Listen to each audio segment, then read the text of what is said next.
What's up, guys? Brandon and Jeremy here from friendofrc.com giving you our review of the famous Slash two-wheel drive. Certainly, if you're watching this video late in the life of the Slash, you know there's about a billion different versions. You can get it, brush, brushless, different kinds of bodies, all different renditions. Quite frankly, it's because it's a great design, very versatile. And like with all of our reviews, I'll take the lid off and let Brandon kind of get into the technical side of it. So, playing off what you said, of course this thing is quite old, and Traxxas is really one of the first companies to come out with the short course truck. And so the design may not be up to par with some of the other ones, most noticeably how high the chassis sits. The chassis plate's really far off the ground, and so the battery ends up sitting pretty far off the ground. Center of gravity becoming an issue.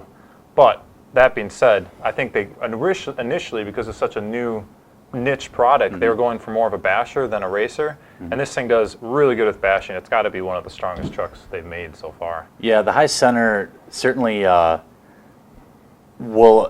allow it to compete as well against some of the competitors like the SC10 or the HPI Blitz, but its popularity spawned a class of its own. I mean, there is no HPI Blitz class at our track. It's a Slash class. Right. So even though for racing applications, those might perform better, the Slash is just extraordinarily more popular.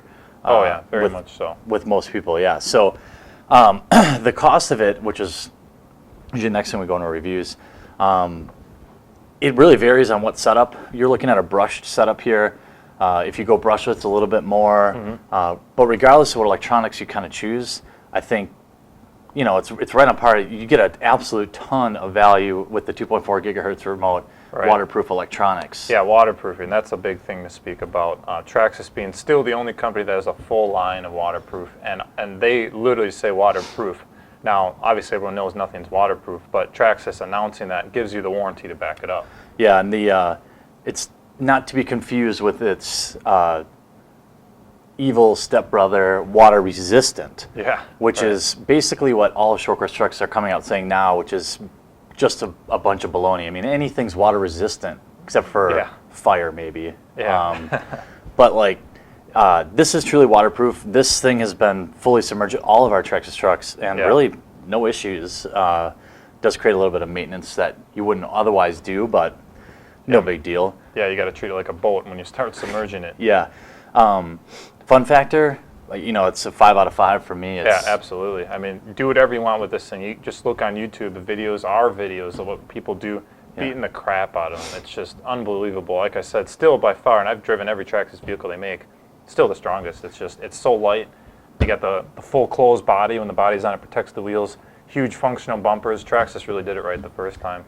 Yeah, and part of that really also leads into the value. When you get something that's this popular, and you've got a form factor that's so readily reproduced and like with slight modifications, you end up with a lot of interchangeable parts, which in most markets, as it does with Traxxas at least, will drive down the cost and increase the number of aftermarket part support out there. So the competition there will drive down the cost. The high production, the overall volume is going to drive down the cost, just economies of scale. So the value of the Slash is, that's a 5 out of 5 basically for me. Yeah, absolutely. One more thing to speak to that, because it's sharing parts with older vehicles, old rustlers and whatnot, your local parts store is probably going to have more than you think they would for the Slash in stock. Right. Again, so many parts are reused. It's really been on a proven platform. Transmission and the whole front end are really a rustler. So. Yeah, the parts availability is one of the knocks on some of the, for example, here in Wisconsin, like a Losi or Kyosho.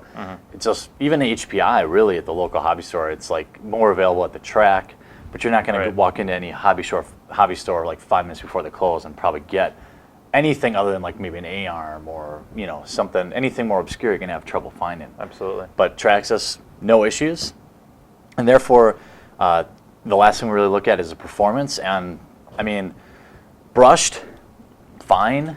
Brushless, amazing. I mean, that's all you can really say about it. That's true with any brush or brushless. The benefit here, if you buy it brushless from Traxxas, their brushless system is even 100% waterproof.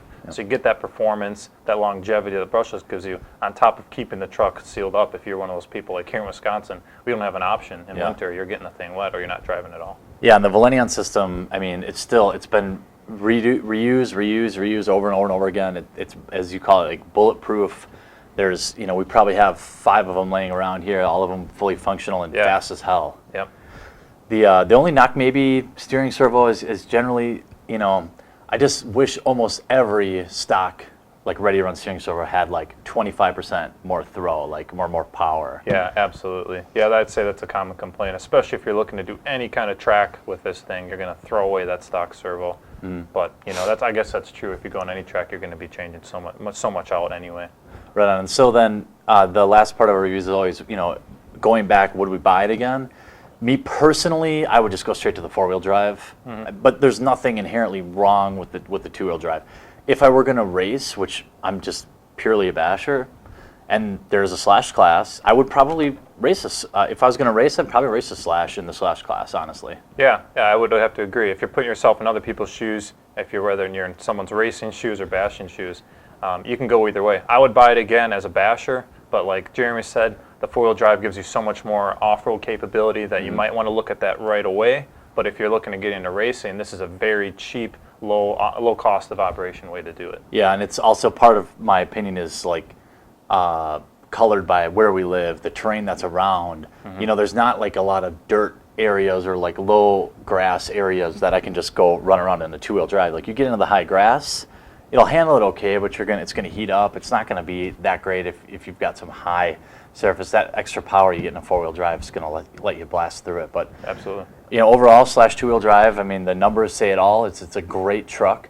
If you have any questions about it or our specific opinion, just post it up down below or shoot over on to our website at friendofrc.com. Thanks. Thanks, guys.